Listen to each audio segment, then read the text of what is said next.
हाँ, तो कैसे हो सभी लोग?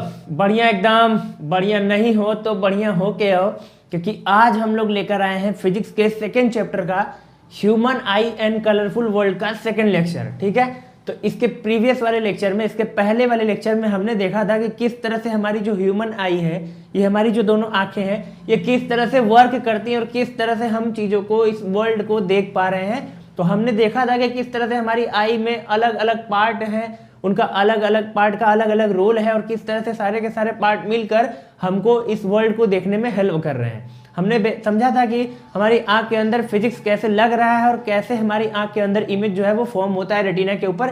ये सारी बातें हमने इसके जस्ट पहले वाले लेक्चर में, जो कि human I and colourful world का फर्स्ट लेक्चर था, जो कि 1 घंटे का लेक्चर था, काफी लंबा लेक्चर हुआ था, उसके अंदर हमने ये सारी बातें डिस्कस कर रखी हैं। ठीक है, और उसमें भी हमने बहुत सारी इंटरेस्टिंग और अलग अलग तरह की बातें डिस्कस करी थी, जैसे कि हमारे पास 2 ही आंख क्यों होती है, एक आंख से भी हमारा काम हो सकता था, तो हमारे पास 2 आंख क्यों है। और थोड़ा सा मैंने टॉपिक से हटकर भी थोड़ी सी बात करी थी कि आखिर ये हमारी जो ह्यूमन आई है, ये हमारी जो आंखें होती हैं, अगर ये किसी को डोनेट की जाती हैं तो इस आंख में से कौन सा पार्ट डोनेट होता है। तो ऐसे हमने ठीक बहुत अच्छी अच्छी बातें जो है इसके प्रीवियस वाले लेक्चर में कर रखी हैं।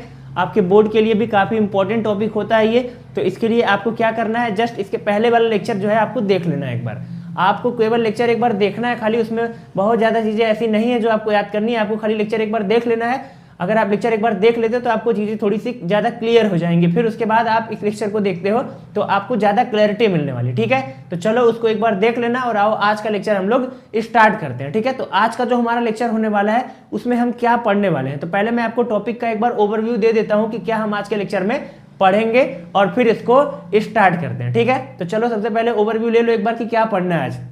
तो सबसे पहले हम लोग आज डिस्कस करेंगे कि near point and far point क्या होता है। तो हमारी आंख के लिए नियर पॉइंट क्या होता है और आंख के लिए फार पॉइंट क्या होता है। तो अगर आपने अपने स्कूल्स में पढ़ा होगा तो आपको मालूम होगा कि हमारी आई के लिए जो नियर पॉइंट होता है वो 25 सेंटीमीटर होता है और जो फार पॉइंट होता है वो इन्फिनिटी होता है। कुछ नहीं समझ में आ रहा है, कोई बात नहीं, आज की क्लास में हम लोग ये सब डिस्कस करने वाले हैं। तो आज हमारा जो मेन टॉपिक होगा वो हम लोग नियर पॉइंट और फार पॉइंट के ऊपर काफी ज्यादा बात करेंगे और हम लोग बात करेंगे हमारी आईज के अंदर जो जो डिफेक्ट होते हैं उनके ऊपर बात करने वाले कि मतलब कौन कौन से डिफेक्ट हमारी आईज के अंदर हो सकते हैं, उनके कॉज क्या है, यानी वो क्यों होते हैं और उनका करेक्शन जो है वो कैसे किया जाएगा। यानी अगर वो हमारी आंख के अंदर कोई डिफेक्ट हो गया तो कैसे उसको करेक्ट कर सकते हैं हम, ग्लास लगा के, चश्मा लगा के, चश्मा पहन के हम लोग कैसे उसको सही करेंगे। ये सारी बातें आज के लेक्चर में हम लोग करने वाले हैं। ठीक है, तो चलो without wasting any time lecture को करते हैं स्टार्ट। ठीक है, तो चलो आप भी तैयार, मैं भी तैयार और काफी ज्यादा एनर्जेटिक लग रहा हूं मैं आज, क्योंकि खा पी के आज लेक्चर रिकॉर्ड हो रहा है।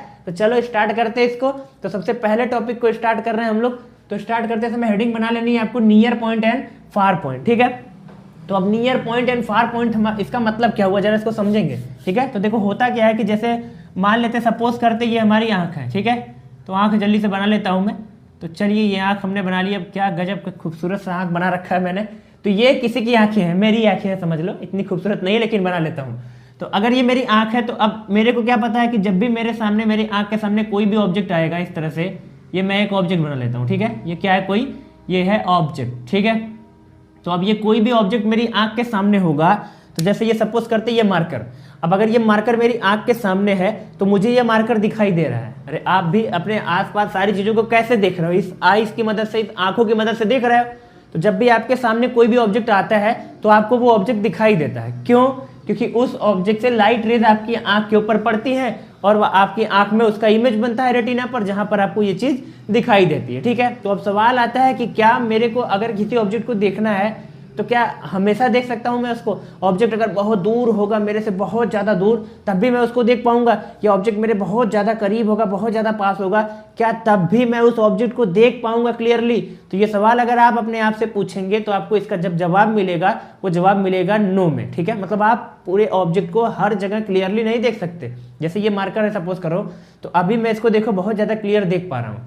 इसको जैसे जैसे मेरे से दूर लेके जाओगे वैसे वैसे दिखेगा तो मेरे को, लेकिन क्लैरिटी कम होने लगेगी।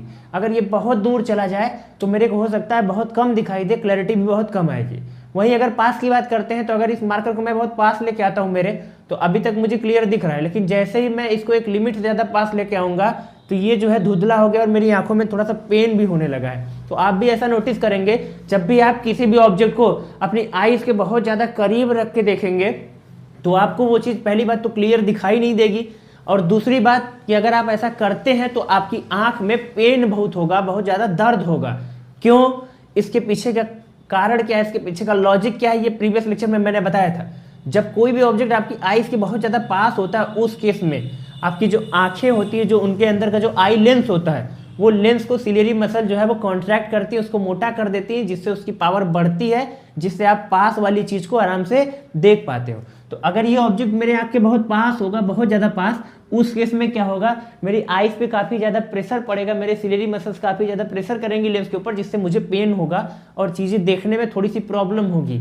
यहाँ पर होता ये है कि हमको जब भी हम किसी भी ऑब्जेक्ट को अपनी आईज के बहुत ज़्यादा पास लेते आते हैं तो धीरे धीरे हमारे लेंस के अंदर प्रॉब्लम होने लगती है। और देखो अपना लेंस जो है वो एक लिमिट तक ही चीज़ों को बर्दाश्त करेगा ना यार।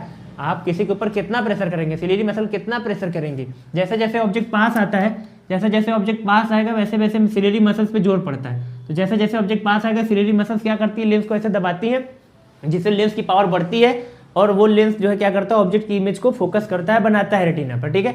लेकिन अब हर चीज़ की एक औकात होती है, एक लिमिट होती है ना, कि आप लेंस को ऐसा थोड़ी ना कि दबा दबा के एकदम चिपटा कर देंगे लेंस को, तो ऐसा तो होगा नहीं। तो लेंस की एक कैपेसिटी है कि बस वो इतना ही मोटा हो सकता है, इतनी ही पावर जनरेट कर सकता है। तो ये पावर उसकी कब खत्म हो जाती है, जब ऑब्जेक्ट बहुत ज़्यादा पास आ जाता है। कितना पास, तो देखा जाता है कि अगर ऑब्जेक्ट आपकी आई से 25 सेंटीमीटर डिस्टेंस पर होगा, ठीक है, ये ऑब्जेक्ट आप क्या किए, उठा के कहाँ लेके चले आए, 25 सेंटीमीटर डिस्टेंस पे। मतलब ये मार्कर अगर मैं अपनी आंख से 25 सेंटीमीटर दूर पर रख दूंगा, 25 सेंटीमीटर दूर पर, तो मुझे वो उस समय क्लियरली दिखेगा, एकदम क्लियरली हमको इस समय 25 सेंटीमीटर पर दिखाई देगा। लेकिन जैसे ही 25 से आगे लाऊंगा तो ऐसा नहीं कि दिख नहीं रहा, अंधा नहीं हो गया हूँ मैं, दिख रहा है अभी भी, लेकिन अब पहले जितना क्लियर नहीं दिख रहा है, और यहाँ पर मेरी आंखों में अब स्ट्रेन आ रहा है, पेन जो है स्टार्ट हो चुका है। तो इसके लिए आपको किसी भी ऑब्जेक्ट को जब देखना होगा क्लियरली, तो सबसे पास में अगर उसको रख के देखना है तो आप कम से कम कितना डिस्टेंस रखेंगे अपने आंख से, 25 सेंटीमीटर डिस्टेंस पर उसको रखना पड़ेगा। इससे पास अगर आएंगे, इससे नियर अगर आएंगे, तो वो चीज़ क्लियरली दिखाई नहीं देगी, और दूसरी चीज़ ये कि वो ब्लर हो जाएगी, और ब्लर हो जाएगी और आपकी आंखों में पेन काफ़ी ज़्यादा होगा, ठीक है। अब ये वो पॉइंट है जो मेरी आंख के सबसे नियर है, और जहाँ तक मैं किसी ऑब्जेक्ट को क्लियरली देख पा रहा हूँ, इसी पॉइंट को ही हम लोग क्या बोलते हैं, नियर पॉइंट, ठीक है। तो ये जो मेरा पॉइंट होगा यहाँ पर, जहाँ पर मैंने ऑब्जेक्ट को रखा है, इस पॉइंट को मैं क्या बोलूँगा, नियर पॉइंट, ठीक है। ये जो पॉइंट है, सपोज कर लो इस पॉइंट को ए बोल दे रहे हैं, ये जो ए पॉइंट है यही मेरा नियर पॉइंट है। नियर पॉइंट मीन्स क्या है, ये वो मिनिमम डिस्टेंस है मेरी आंख से जहाँ पर मैं किसी भी रखे हुए ऑब्जेक्ट को क्लियरली देख पाऊंगा विदाउट एनी स्ट्रेन। मतलब बिना मेरी आंखों में किसी स्ट्रेन के मैं अगर वहां तक देख पा रहा हूं, सबसे क्लोज मेरी आइज के जिस पॉइंट के ऊपर, उस पॉइंट को ही मैंने बोला है नियर पॉइंट। तो जो नॉर्मल आइज होती हैं, जिनके कोई भी डिफेक्ट नहीं होता जिनकी आंखों में, उनके लिए नियर पॉइंट कितना सपोज करना है आपको, 25 सेंटीमीटर सपोज करना है, ठीक है। जब हम लोग क्वेश्चन करेंगे तो वहाँ नियर पॉइंट की वैल्यू हमको दी नहीं जाती, कई बार नहीं भी दी जाएगी तो कोई बात नहीं, हम लोग याद कर लेंगे इसको पहले से ही कि वो कितना होता है, 25 सेंटीमीटर होता है। इसको याद रखना आपको, ठीक है। तो चलो इसको आगे बढ़ाते हैं। अच्छा, कई बार क्या होता है, ये जो 25 सेंटीमीटर होता है, इसका एक और नाम होता है, इसको कई बार हम लोग बोलते हैं least distance of distinct vision. इसको क्या बोलते हैं, least distance of distinct vision, ठीक है। इसका क्या मतलब हुआ, इसका मतलब होता है least distance of distinct vision. का मतलब क्या है कि ये वो लीस्ट डिस्टेंस, मतलब ये वो कम से कम डिस्टेंस है, ये वो मिनिमम डिस्टेंस है जहां पर जो मेरा विजन होगा वो डिस्टिंक्ट होगा, यानी कि क्लियर विजन होगा, किसी भी ऑब्जेक्ट को मैं क्लियरली देख पा रहा हूँ। ये वो मिनिमम डिस्टेंस है मेरी आंख से। तो मेरी आंख से वो मिनिमम डिस्टेंस जहां पर, वो लीस्ट डिस्टेंस जहां पर मैं किसी भी ऑब्जेक्ट को डिस्टिंक्ट मतलब अलग अलग यानी कि क्लियरली देख पा रहा होता हूं, उसी डिस्टेंस को हम लोग क्या बोलेंगे, least distance of distinct vision. इसको कई बार हम लोग क्या लिखेंगे, कैपिटल डी से लिखा करेंगे। किससे लिखेंगे, कैपिटल डी से लिखेंगे। कैपिटल डी की वैल्यू क्या रखेंगे हम, 25 centimetre. Least distance of distinct vision भी इसको बोला जाएगा, या आप इसको सिंपली क्या बोल सकते हो, देखो जो पॉइंट है उस पॉइंट को हम लोग क्या बोलेंगे। जैसे मान लो ये 25 सेंटीमीटर दूर आप गए, 25 सेंटीमीटर दूर गए आप, वहां ऑब्जेक्ट रखा हुआ है यहाँ पर ऐसे, तो इस पॉइंट को तो नियर पॉइंट बोलेंगे। लेकिन वो पॉइंट है ना, एक पॉइंट नियर पॉइंट हो गया, लेकिन उस पॉइंट से आपकी आंख तक का जो डिस्टेंस होगा, ये जो डिस्टेंस होगा, इसको बोलेंगे least distance of distinct vision, और इसको डी से लिखेंगे और इसकी वैल्यू कितनी रखेंगे, 25 सेंटीमीटर, ठीक है। ये नॉर्मल ह्यूमन आई के लिए है, ह्यूमन आई होनी चाहिए जानवर की आंख में मत लगा देना ये, और नॉर्मल आई होनी चाहिए। नॉर्मल आई मीन्स समझ रहे हो आप, उनके आंख में कोई भी डिफेक्ट नहीं होना चाहिए, तब के केस में ये लॉजिक ट्रू होगा। आप क्वेश्चन लगाएंगे इससे एकदम क्वेश्चन एकदम बढ़िया से स्मूथ तरीके से लगेगा। ठीक है, चलो ये समझ में आया होगा मुझे उम्मीद है आपको। तो नियर पॉइंट यही होता है, अब इसको समझेंगे। अब फार पॉइंट समझ लेते हैं, इसी के अंदर समझ लेते हैं फार पॉइंट को भी।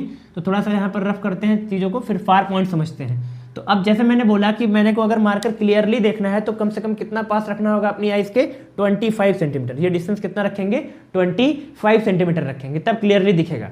लेकिन अब अगर इसको मैं दूर लेके जाऊं, अपने से ऐसे दूर लेके जाता जाऊं, दूर लेके जाता जाऊं, तो कितना दूर लेके जाऊं इसको जिससे मुझे वहां तक क्लियरली दिखाई दे।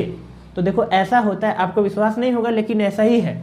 आपको लगेगा ये ऑब्जेक्ट अगर बहुत दूर चला जाएगा मेरे से तो मेरे को क्लियरली दिखाई नहीं देगा, ठीक है, लेकिन ऐसा नहीं है। कोई भी ऑब्जेक्ट अगर आपसे इन्फिनिटी पर भी रखा है, आपकी आई से इन्फिनिटी डिस्टेंस पर भी रखा है, तब भी आप उसको क्लियरली देख सकते हो। ठीक है, अब ये विश्वास नहीं होगा आपको लेकिन मैं बता रहा हूं, इसको समझो जरा।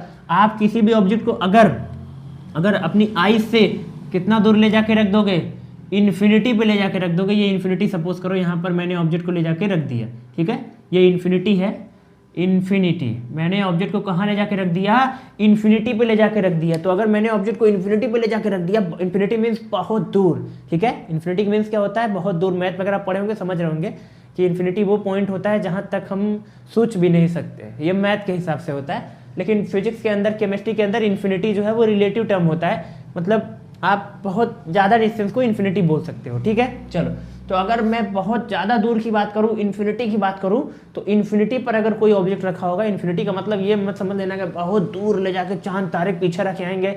अरे यार, तो इस मार्कर को उतना दूर ले जाओगे तो दिखेगा, तो छोटा सा हो जाएगा, इतना छोटा हो जाएगा कि दिखना ही बंद कर देगा। ठीक है, तो ये इन्फिनिटी नहीं है। इन्फिनिटी का मतलब आपकी आंख से बहुत ज़्यादा डिस्टेंस पे। अब मेरी आई इतनी छोटी सी है, इस छोटी सी आंख के लिए 1 किलोमीटर दूर जाओगे ना तो वो इन्फिनिटी कहलाएगा एक तरह से। तो बहुत ज़्यादा डिस्टेंस पर अगर ऑब्जेक्ट होता है तो उस डिस्टेंस पर भी मैं उसको क्लियरली देख सकता हूँ। विश्वास नहीं हो रहा है तुमको, नहीं हो रहा है, नहीं करोगे विश्वास, मत करो, मेरा क्या जाता है। तो चलो मैं तुमको विश्वास दिला देता हूँ, वैसे मेरा काम है तुमको विश्वास दिलाना, तो मैं पढ़ा रहा हूँ तो मैं विश्वास दिलाता हूँ तुमको। तो देखो, तुम अगर आसमान में देखोगे रात में, देख लेना एक बार, ठीक है, आसमान में देखना, ऐसे ऊपर में छत पे मत देखो, बाहर निकलोगे, ठीक है, और खुले आसमान में देखो तो तुमको तारे दिखाई देंगे। तो वो जो तारे दिख रहे हैं वो कहाँ पर है, अगर आपसे कोई पूछे कि तारे कहाँ पर है, तो तारे जो है कितने दूर होते हैं आपको मालूम भी नहीं होगा। सन भी एक स्टार है, सन आपसे 15 बिलियन किलोमीटर, मतलब 149 बिलियन किलोमीटर दूर है, यानी 15 करोड़ किलोमीटर दूर है। और सन तो फिर भी कितना बड़ा दिखता है, लेकिन और जितने भी स्टार हैं वो कितने छोटे दिखते हैं, वो हमसे पता नहीं कितने ट्रिलियंस और ट्रिलियंस किलोमीटर दूर होते हैं, लेकिन हमको क्लियरली दिखाई देते हैं। क्यों? क्योंकि हमारा जो फार पॉइंट होता है वो इन्फिनिटी है। हम किसी भी ऑब्जेक्ट को इन्फिनिटी पर भी अगर रखा होगा तब भी क्लियरली देख सकते हैं। तो इसी पॉइंट को हम लोग फार पॉइंट बोलते हैं। ये वो मैक्सिमम डिस्टेंस है, ये वो मैक्सिमम पॉइंट होता है जहां तक हम किसी भी ऑब्जेक्ट को क्लियरली देख सकते हैं। उस मैक्सिमम पॉइंट को, उस मैक्सिमम डिस्टेंस को हम लोग बोलते हैं फार पॉइंट। ठीक है, मतलब वो डिस्टेंस हमारा इन्फिनिटी तक होगा और वो जो पॉइंट होगा जहां तक हम क्लियरली देख पा रहे हैं उस पॉइंट को क्या बोलेंगे, फार पॉइंट। ठीक है, तो नियर पॉइंट वो मिनिमम डिस्टेंस हमारी आंख से जहां तक क्लियरली देख पा रहे हैं, और फार पॉइंट वो मैक्सिमम डिस्टेंस पे वो पॉइंट है जहां तक हम क्लियरली देख पा रहे हैं। ठीक है, तो कहने का मतलब अगर मैं एक तरह से आपको आइडिया दूं, थोड़ा सा चीजों को साफ करते हैं उसके बाद आइडिया देते हैं आपको। तो अगर मैं थोड़ा सा आपको आइडिया दूं तो आपको मैं ये बोल सकता हूं कि आपकी जो देखने का जो रेंज है, आपका जो विजिबल रीजन है, एक तरह से बोलूं अगर मैं, तो विजिबल रीजन लाई किसके किसके बीच करता है, आपका जो विजिबल रीजन होता है वो लाई करता है फ्रॉम 25 सेंटीमीटर टू इन्फिनिटी। ये मैं बोल सकता हूँ, नहीं बोल सकता? अरे बोलो। मतलब आपकी देखने की जो रेंज बनी है, हमारे ह्यूमन आई की जो रेंज डिसाइड की गई है, बनाने वाले ने, क्रिएटर ने कितना खूब बनाया है हमको, उसने हमारे देखने की जो रेंज डिसाइड करी है वो कितनी करी है, वो 25 सेंटीमीटर से इन्फिनिटी तक सेट करी है। मतलब हम 25 से स्टार्ट करेंगे देखना और इन्फिनिटी तक देख पाएंगे, तो ये हमारी रेंज हुई। ठीक है, तो हमारी आइज की एक रेंज डिसाइड है। देखो हमारे बॉडी के अंदर जब भी हम, देखो हमारे ऐसा भी होता है कि जब हम लाइट को देख रहे होते हैं तो हमारे लाइट के देखने का भी एक रेंज है। 4000 एंगस्ट्रॉम से 8000 एंगस्ट्रॉम। ये फर्स्ट चैप्टर में आपने पढ़ा होगा कि लाइट की वेवलेंथ होती है, तो हम हर तरह की लाइट नहीं देख सकते, हर तरह की रेडिएशन नहीं दिखती हमको। 4000 से 8000 रेंज वाली लाइट हमको दिखती है। ऐसे ही हमारे सुनने का, हमारा जो ऑडिबल रेंज होता है, हमारे सुनने का जो रेंज होता है, हमारे जो कान होते हैं वो हर कुछ नहीं सुन सकते, मतलब सब कुछ नहीं सुन सकते। वो उनके सुनने की जो फ्रीक्वेंसी रेंज होती है वो 20 हर्ट्ज से 20K हर्ट्ज 20,000 हर्ट्ज होती है। ठीक इसी प्रकार से हमारे देखने की जो रेंज है, हमारा जो विजिबल रेंज है वो 25 से स्टार्ट होता है, इन्फिनिटी तक होता है हमारा ये विजिबल रेंज होता है, जहां तक हम चीज़ों को देखते हैं। ठीक है, तो ये रेंज आपको याद रखनी है 25 से इन्फिनिटी तक। तो ये था कंसेप्ट अपना near point and far point का। उम्मीद करता हूँ आपको समझ में आया होगा। छोटा सा पॉइंट था लेकिन मैंने इसको बहुत ही ज़्यादा डीपली आपको बताने की कोशिश करी एक बार। ठीक है, तो चलो अगर नियर पॉइंट फार पॉइंट आपको क्लियर है तो अब बात करते हैं यहाँ पर डिफेक्ट की हम। ठीक है, तो इसी से स्टार्ट करते हैं डिफेक्ट की। डिफेक्ट आ कहाँ से रहा है तो थोड़ा चीज़ों को पहले साफ करते हैं फिर समझेंगे। ठीक है, चलो तो इसके लिए मैं क्या कर रहा हूँ, ये है हमारे पास ह्यूमन आई और यहाँ पर बना लेता हूँ एक पॉइंट। मैं यहाँ पर इसको ए बोल दे रहा हूँ, यहाँ पर एक पॉइंट बना देता हूँ, इस पॉइंट को क्या बोलूँगा, बी बोलूँगा। ये जो पॉइंट है ये कहाँ पर है, ये इन्फिनिटी पर है और ये जो पॉइंट है ये कहाँ पर है, ये 25 सेंटीमीटर पर है। ठीक है, मतलब ए वाला पॉइंट मेरी आँख से कितना डिस्टेंस पर है, 25 सेंटीमीटर डिस्टेंस पर है। ऐसा करते हैं यहाँ पर ऐसे बना लेते हैं। चलो तो यहाँ से यहाँ का डिस्टेंस कितना है, 25 सेंटीमीटर है। कितना दिख रहा है आपको, और बड़ा लिखता हूँ, देखो मैं थोड़ा छोटा लिखता हूँ तो ध्यान देना, 25 सेंटीमीटर है। ए तक का डिस्टेंस जो है वो 25 सेंटीमीटर है और बी तक का जो डिस्टेंस है वो कितना है, वो है इन्फिनिटी।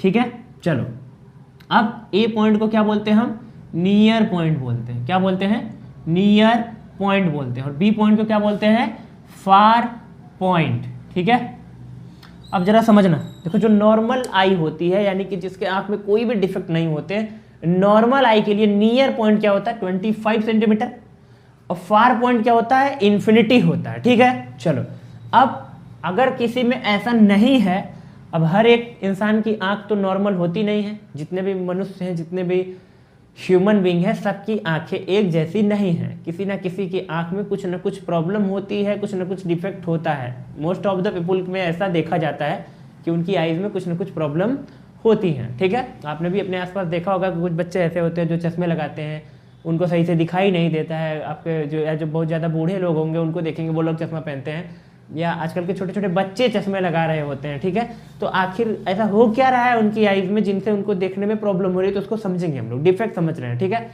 तो डिफेक्ट समझना है, जरा समझो इसको। तो अब हमारा नियर पॉइंट क्या होता है, 25 सेंटीमीटर होता है।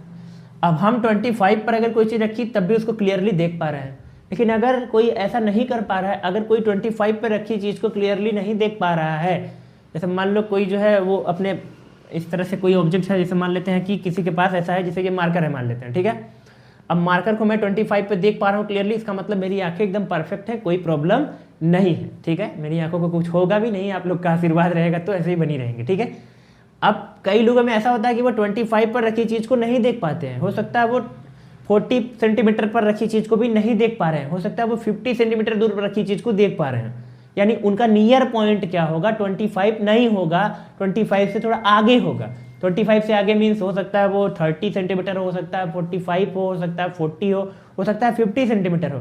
यानी नियर पॉइंट अगर आगे चला जाएगा, अगर आपका नियर पॉइंट आगे चला जाएगा तो आपकी आईज में डिफेक्ट प्रोड्यूस होगा। इसको डिफेक्ट में हम लोग काउंट करते हैं कि मतलब आपको चीज़ों को अब 25 पे ऐसे चीज़ को नहीं पढ़ पाएंगे, आप ऐसे करके पढ़ना पड़ेगा आपको, ऐसे दूर करके आपसे, क्योंकि आपका नियर पॉइंट अब दूर चला गया है। आपने देखा होगा ऐसे बड़े जो आपके घर में दादा दादी ऐसे लोग होते हैं, वो पेपर पर जब पढ़ते हैं तो ऐसे पेपर पढ़ते हैं, ऐसे दूर करके देखा होगा, क्योंकि उनका नियर पॉइंट अब दूर चला जाता है। ठीक है, तो वहाँ पर उसको डिफेक्ट में हम लोग काउंट करेंगे। ठीक है, तो ऐसे देखने को मिलता है, ऐसे इधर भी देखने को मिलता है। ऐसे तो हमारा फार पॉइंट क्या होता है, इन्फिनिटी होता है, हम इन्फिनिटी तक ऑब्जेक्ट को क्लियरली देख सकते हैं। लेकिन जब जिसके आंख में डिफेक्ट होता है उसका फार पॉइंट आगे चला आता है। जैसे फार पॉइंट होना कहाँ चाहिए, इन्फिनिटी पे।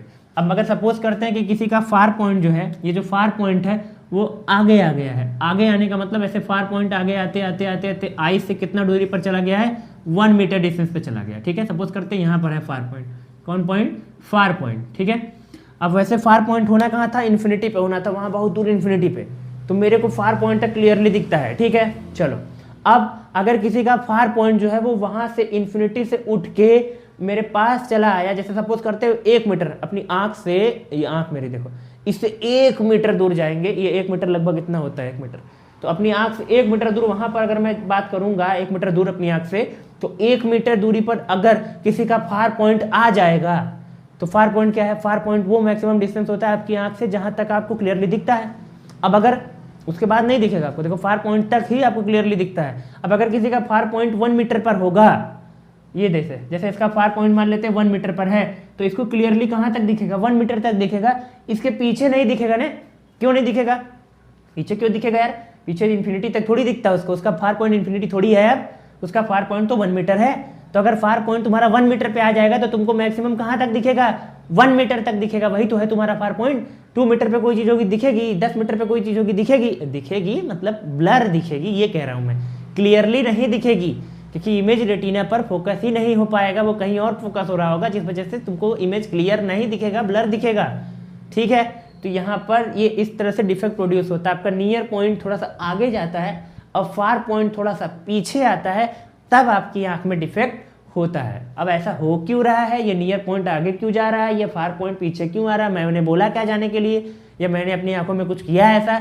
तो आखिर हो क्या रहा है, इसके पीछे का कॉज क्या है? वो आपकी आंख के अंदर ही वो कॉज छुपा हुआ है, जो कि एग्जाम में आपसे पूछा जाता है। तो हम समझेंगे कि कब हमारा नियर पॉइंट आगे जाएगा, कब फार पॉइंट पीछे आएगा, कब दोनों ही होंगे हमारी आंख में, और कौन कौन से डिफेक्ट में ये इनको हम काउंट करेंगे। तो चलो स्टार्ट करते हैं कि कब क्या होगा और कौन कौन सा डिफेक्ट हमको पढ़ना है। ठीक है, तो चलिए इसको मिटा लेते हैं जल्दी से, और उसके बाद स्टार्ट करते हैं डिफेक्ट के बारे में पढ़ना। ठीक है, तो एक बार पहले मैं बता देता हूँ कौन कौन सा डिफेक्ट हमारे सिलेबस में है और किसको किसको हमको डिस्कस करना है। ठीक है, तो चलो स्टार्ट करते हैं। तो सबसे पहले हम लोग स्टार्ट करेंगे सबसे छोटे से डिफेक्ट का, जिसका नाम है कैटरैक्ट। ठीक है, सबसे पहला डिफेक्ट जो हम लोग पढ़ेंगे उसका नाम क्या है? कैटरैक्ट। ठीक है, कैटरैक्ट जो है इसको हिंदी में मोतियाबिंद बोलते हैं। क्या बोलते हैं? हिंदी में भी लिख दे रहा हूं मैं। ठीक है, इसको क्या बोलते हैं? मोतियाबिंद, क्योंकि इसी नाम से आपने सुना होगा ना इसको, इसलिए हिंदी में लिख दे रहा हूं मैं। हिंदी से एलर्जी थोड़ी ना है आपको। ठीक है, चलिए, तो कैटरैक्ट को क्या बोलते हैं हम लोग? मोतियाबिंद भी बोलते हैं। ठीक है, मोतियाबिंद बहुत ही ज्यादा फेमस है, कैटरैक्ट इसका इंग्लिश वर्ड है। ठीक है, ये पढ़ेंगे ये क्या होता है।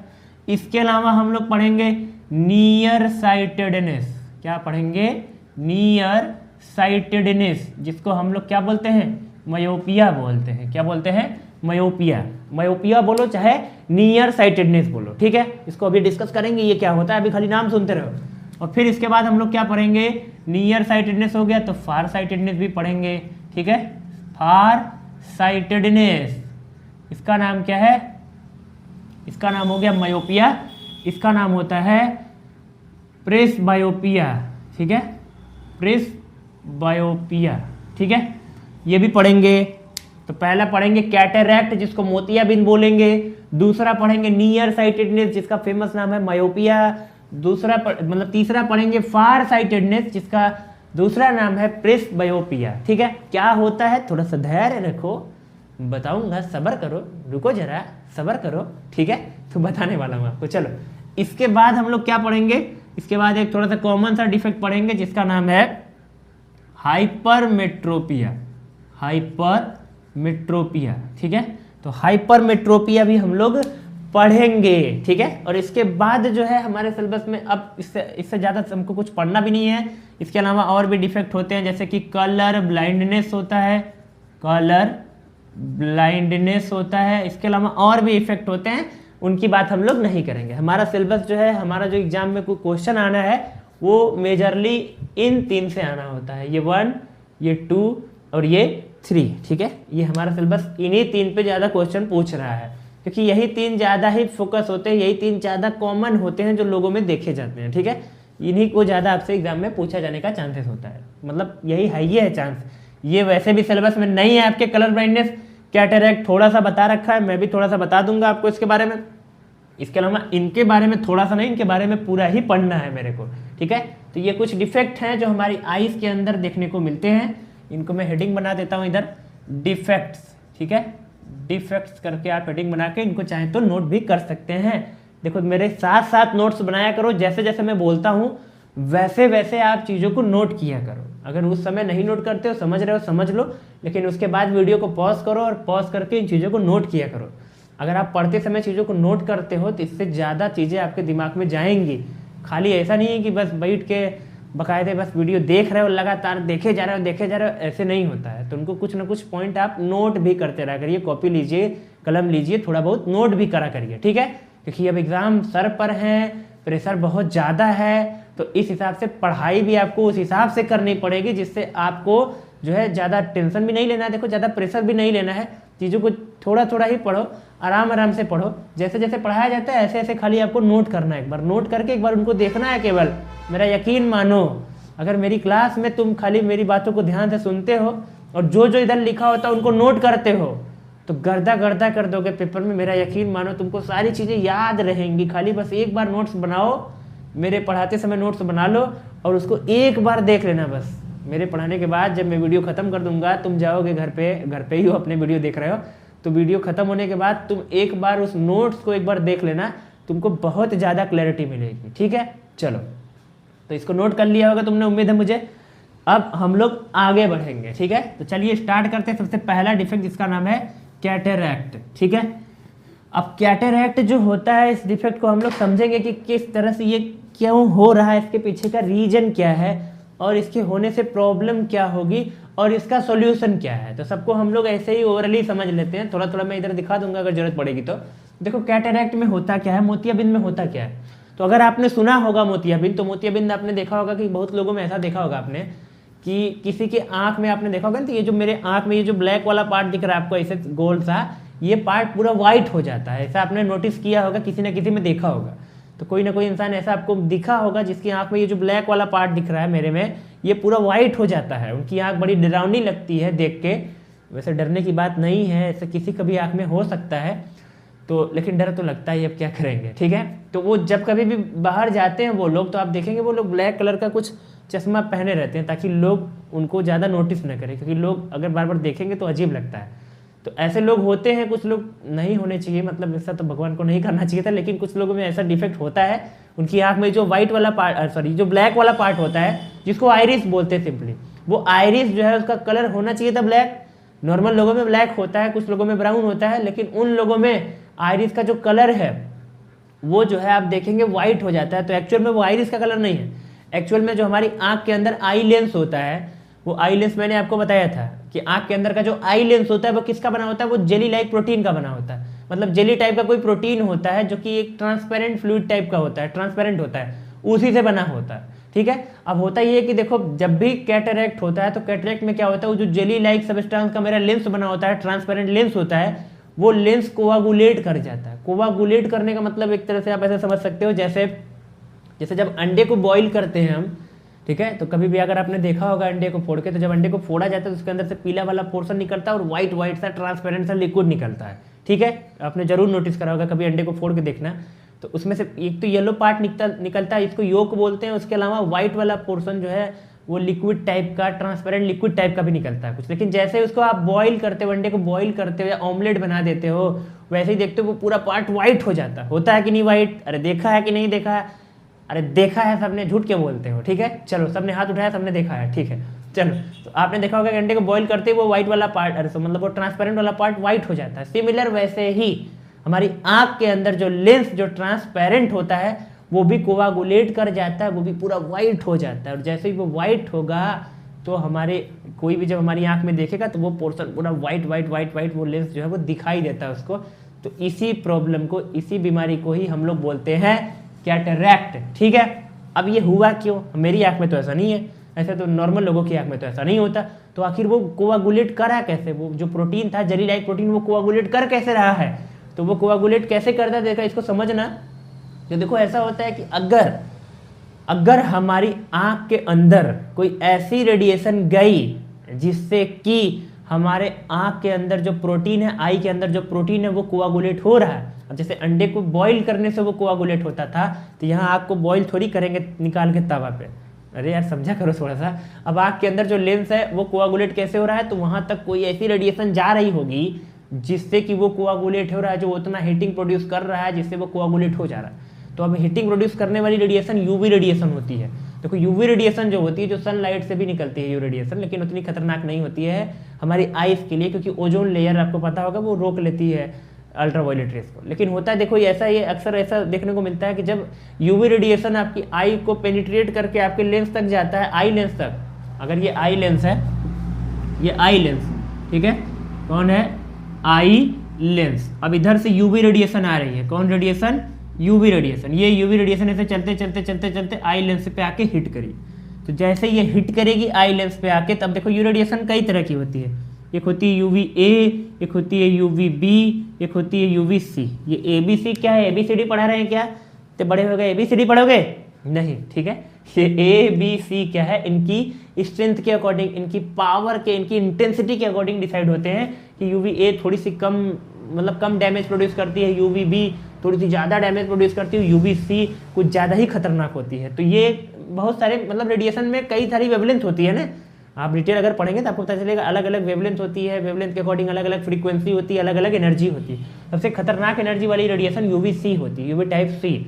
अब अगर यूवी टाइप सी रेडिएशन आपकी आंख के अंदर पेनिट्रेट करके चली गई, आई लेंस से हिट करेगी बार बार, तो वहाँ पर वो प्रोटीन कोआगुलेट होगा और एकदम वैसा ही जैसे एग कोआगुलेट होकर ऑमलेट बनता है वाइट वाइट, ऐसे ही आपकी आंख के अंदर का लेंस भी वाइट हो जाएगा और आपको ये हो जाएगा, क्या हो जाएगा, कैटरैक्ट हो जाएगा। अब ये कैसे हुआ, तो देखो अक्सर आपने देखा होगा कि जब भी वेल्डिंग होती है, वेल्डिंग आपने देखा होगा कि कभी वेल्डिंग देखा होगा, नॉर्मल ऐसे लोहे से वेल्डिंग करते लोग, ऐसे रॉड टच करते हैं, वहाँ चिंगारी जैसा निकलता है, वेल्डिंग होता है लोहे को जोड़ने के लिए, इस तरह से। तो जब भी वेल्डिंग होती है तो वेल्डिंग से बोला जाता है कि वहाँ पर जब भी वेल्डिंग होती है तो लोहे को पहले मेल्ट कराते हैं, आपको इतना मालूम होगा। तो ऐसे लोहे की रॉड रहती है, उसको ऐसे टच कराते हैं तो वहाँ पर बहुत खतरनाक सा आर्क प्रोड्यूस होता है, बहुत हाई टेम्परेचर प्रोड्यूस होता है, वो लोहा वहाँ मेल्ट कर जाता है। अब लोहे को मेल्ट करने के लिए टेम्परेचर 1500-1500 डिग्री चाहिए, यानी तुम समझो वेल्डिंग मशीन कितना हाई टेम्परेचर प्रोड्यूस करता है वहाँ पर लोहे के पास, कि लोहा मेल्ट कर जाता है, फिर वेल्डिंग जुड़ जाता है फिर ठंडा होने के बाद। तो आपको समझना है कि जब भी कहीं पर वेल्डिंग होता है वहाँ पर बहुत ज़्यादा हाई टेम्परेचर होता है। अब जब किसी भी मटेरियल को बहुत ज़्यादा हाई टेम्परेचर पे हीट करते हैं तो उसके अंदर से रेडिएशन इमिट करती हैं, ब्लैक बॉडी रेडिएशन होती है उसको बोलते हैं हम लोग। तो ऑब्जेक्ट को हीट करने से उसके अंदर से रेडिएशन निकलती है। अब अगर ऑब्जेक्ट बहुत ज़्यादा हीट होगा तो उसके अंदर से रेडिएशन जो निकलेगी उसकी एनर्जी भी खतरनाक होगी, यानी कि अल्ट्रावायलेट रेडिएशन भी उसके अंदर से निकलेगी।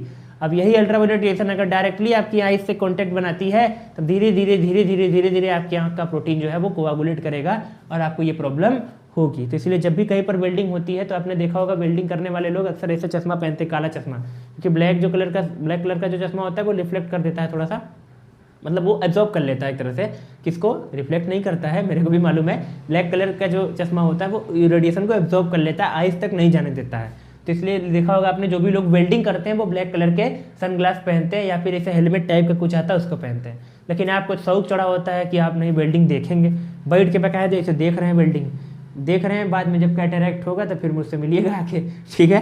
तो इसलिए कहीं पर भी वेल्डिंग हो तो उसको ना देखे कृपया। अगर बहुत शौक लगा है आपको देखने का तो बहुत दूर से देख लीजिए या फिर जाइए बैठ के वहाँ हेलमेट ले लीजिए उनसे, एक हेलमेट लगा के जाइए, बैठ के देखा करिए वही। और कुछ तो करना नहीं है जीवन में, पढ़ाई लिखाई मत करो, वही कुछ जा करो, चलो ठीक है। तो इस तरह से ये प्रॉब्लम होगी आपको कैटरैक्ट। अब इसका सोल्यूशन क्या है, इसका सोल्यूशन भी है, इसका करेक्शन भी है, इसको ठीक भी कर सकते हैं क्या, तो जी हाँ ठीक कर सकते हैं, ठीक है। तो कैसे ठीक कर सकते हैं, तो देखो एक तरह से ये जो आई लेंस था इसमें ये ट्रांसपेरेंट था पहले, अब जैसे जैसे ये रेडिएशन हिट कर रही थी, यूवी टाइप से इसको हिट कर रही थी, तो हिट करने से क्या होगा, जहाँ जहाँ हिट करेगा वहाँ वहाँ कोआगुलेट कर जाएगा। तो ये पूरा लेंस कोआगुलेट नहीं करता है, ये बाहर बाहर से उसकी लेयर, ऐसे बाहर बाहर से उसमें परत जैसी वाइट वाइट का कुछ लग जाता है, उसी परत को कोई खुरुच के रगड़ के साफ कर दे तो बात बन जाएगी, ठीक है। अब कैसे, जैसे ये दीवार है ना, दीवार पे ऐसे वाइट वाइट आप पेंट मार देते, उस पेंट को ऐसे ऐसे करके रगड़ के साफ कर देते, दीवार दिखने लगेगी ना, ईंट दिखने लगेगा। वैसे ही ये इस पर वाइट कलर की लेयर बनी रहती है, उसी लेयर को साफ करना होता है। अब साफ कैसे करेंगे, वो आँख में लेंस तो अंदर रहता है तो हाथ से रगड़ के साफ नहीं कर पाएंगे, तो इसके लिए क्या करना होता है, ऑपरेशन होता है। तो इसके लिए ऑपरेशन होता है, सिंपल सा नॉर्मल सा ऑपरेशन होगा।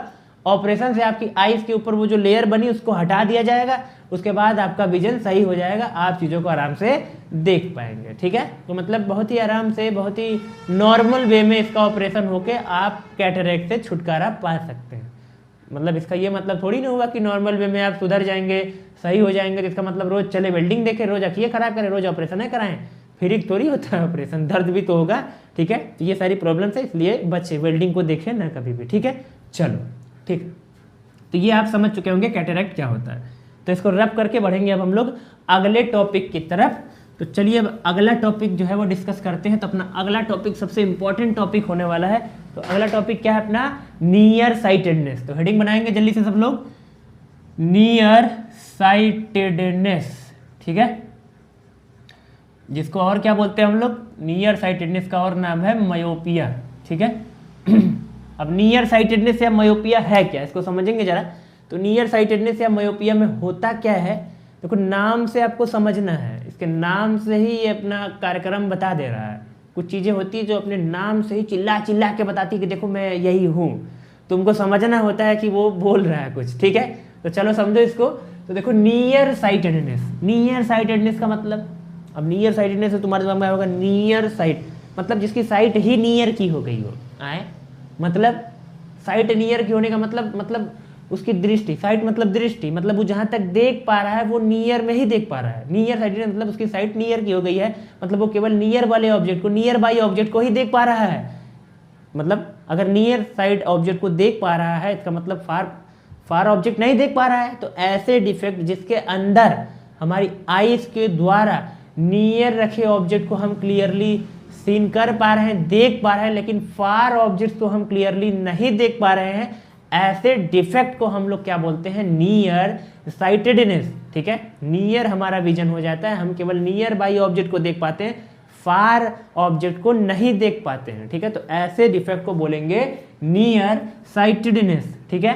अब सबसे पहला सवाल कि डेफिनेशन तो समझ गए, इस डिफेक्ट को तो समझ गए, अब ये अराइज क्यों हो रहा है, आखिर इसके पीछे का कॉज क्या है।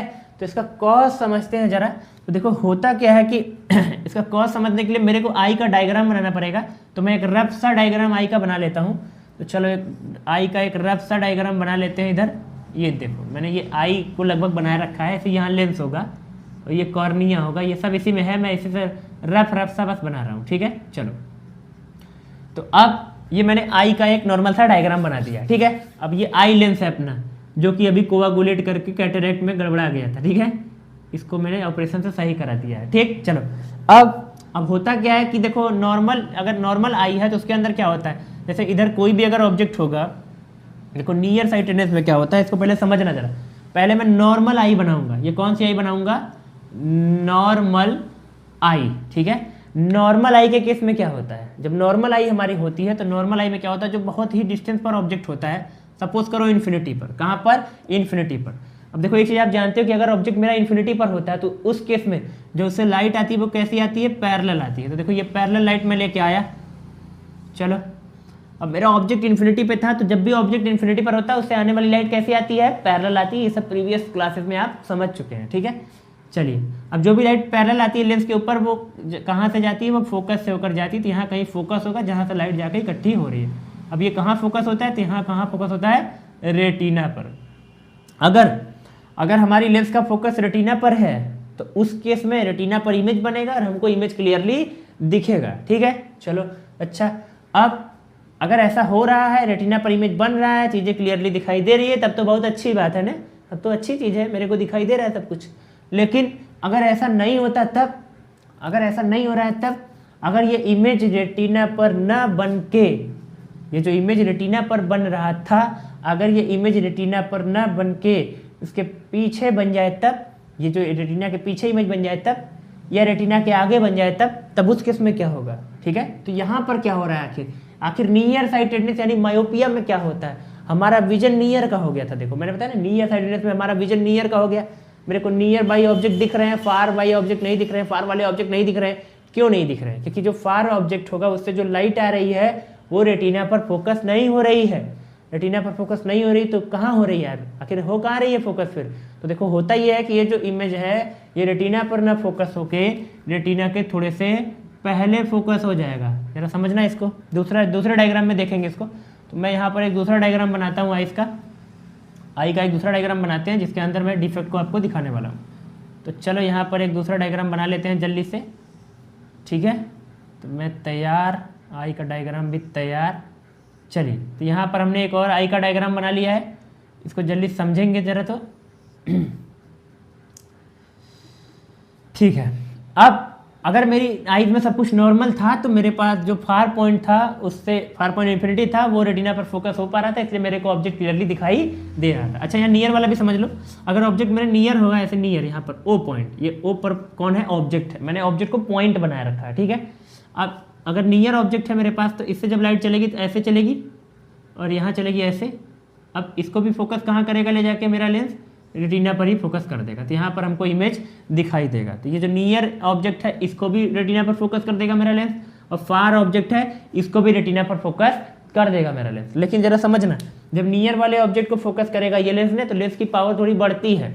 जब ऑब्जेक्ट आपके पास होता है उस समय उसको फोकस करना बहुत मुश्किल होता है। क्यों? क्योंकि देखो इससे जो लाइट आ रही है वो देखो ऐसे बिखर के आ रही है, ऐसे बिखर के। अब बिखरी हुई लाइट को मोड़ना थोड़ा टफ टारगेट होता है ना। अरे तुम ही सोचो, अगर तुमको दो लोग को पकड़ना है, अब कोई एक इधर भागे एक इधर भागे तो पकड़ना मुश्किल होगा ना। दोनों अपोजिट भाग रहे हैं, उनको पकड़ के लाना थोड़ा मुश्किल होगा, लेकिन दो लोग एक ही दिशा में भाग रहे हैं उनको पकड़ के खींचना आसान होता है, ठीक है। हाँ जी, तो ऐसे ही यहाँ पर जब ऑब्जेक्ट पास होता है तो उससे लाइट ऐसे बिखर के आती है, तो इसको मोड़ने के लिए लेंस को थोड़ा मोटा होना पड़ता है, पावरफुल होना पड़ता है, लेंस की पावर बढ़ानी पड़ती है।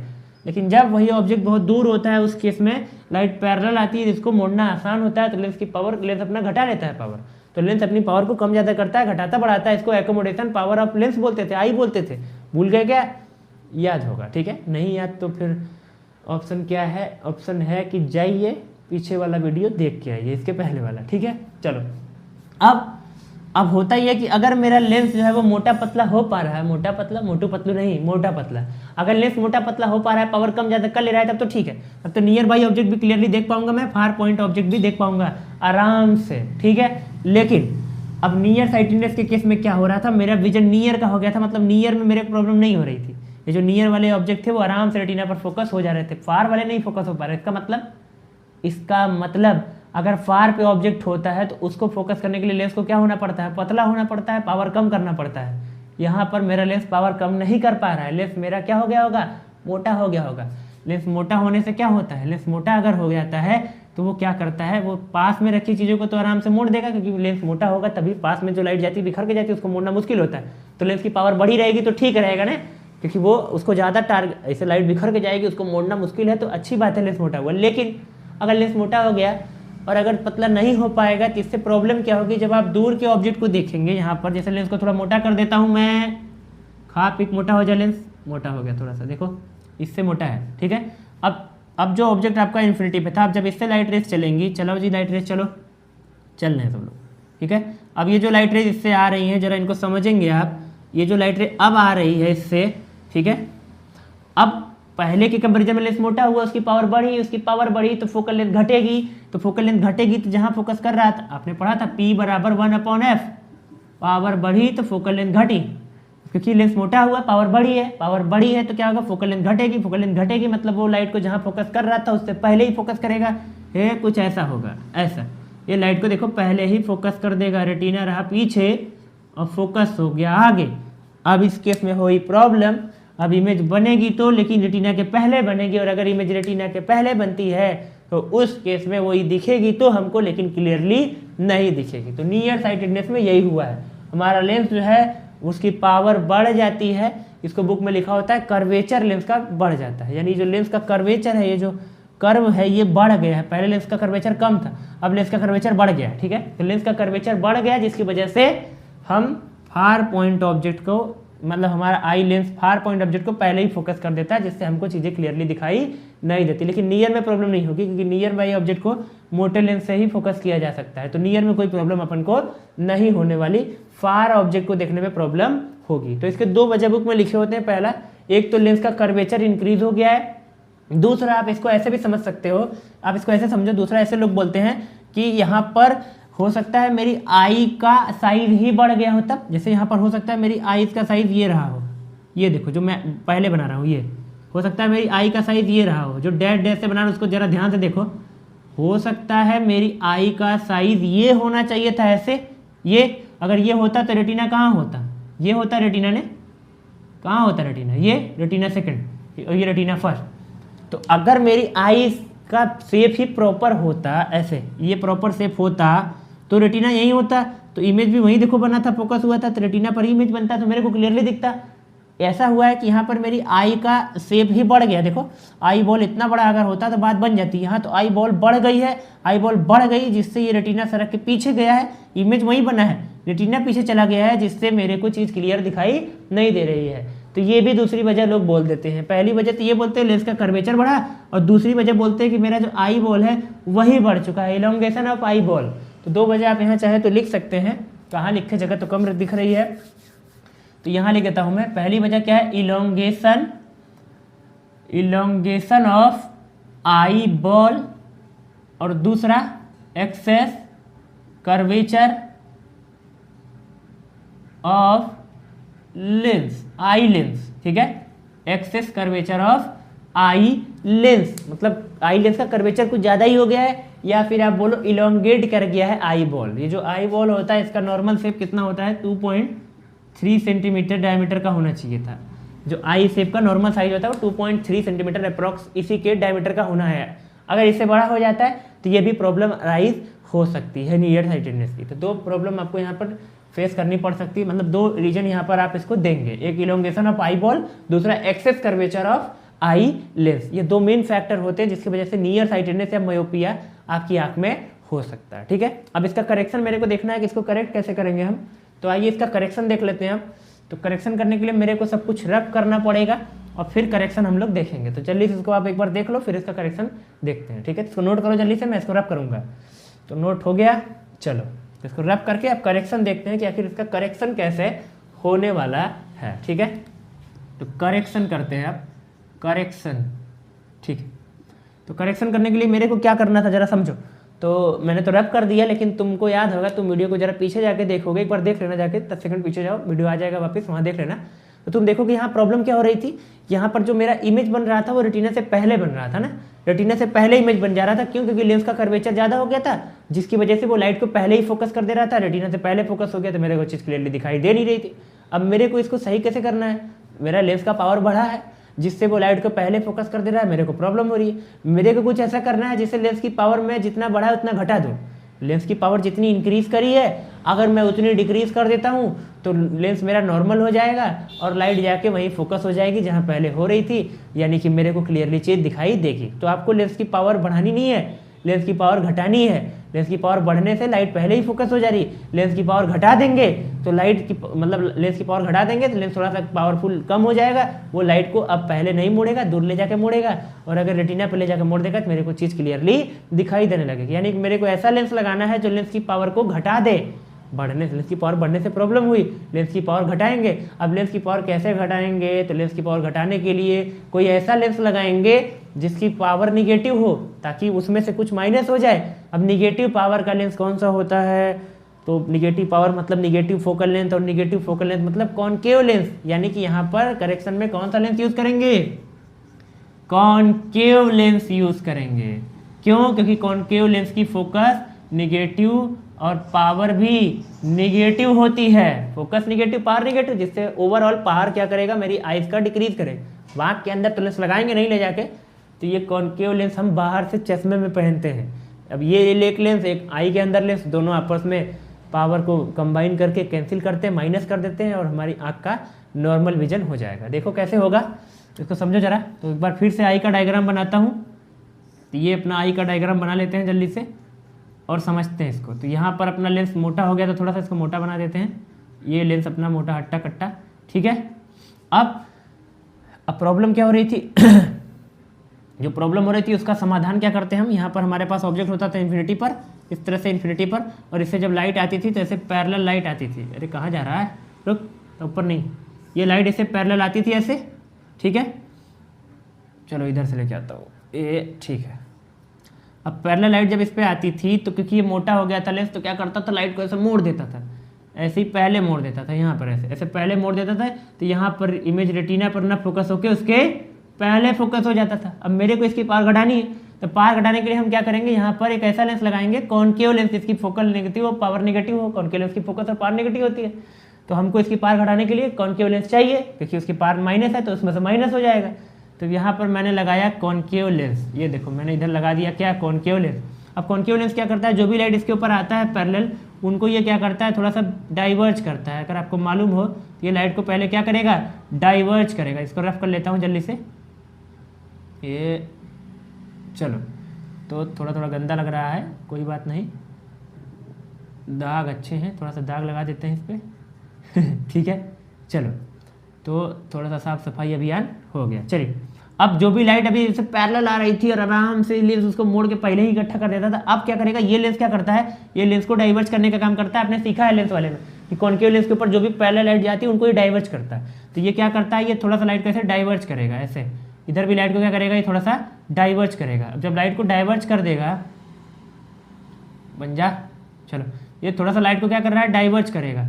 अब डाइवर्ज कर देगा जब लाइट को, तो अब क्योंकि लेंस मोटा हो गया था ना, अब लेंस मोटा हो गया था, तो अगर उसको पैरेलल लाइट दोगे जल्दी मोड़ देगा। तो मैंने ऐसा लेंस लगाया जो लाइट को ऐसे बिखेर के दे, उसको जब बिखेर के लाइट को देगा तो उसको मोड़ना लेंस के लिए अब थोड़ा सा टफ टारगेट होगा।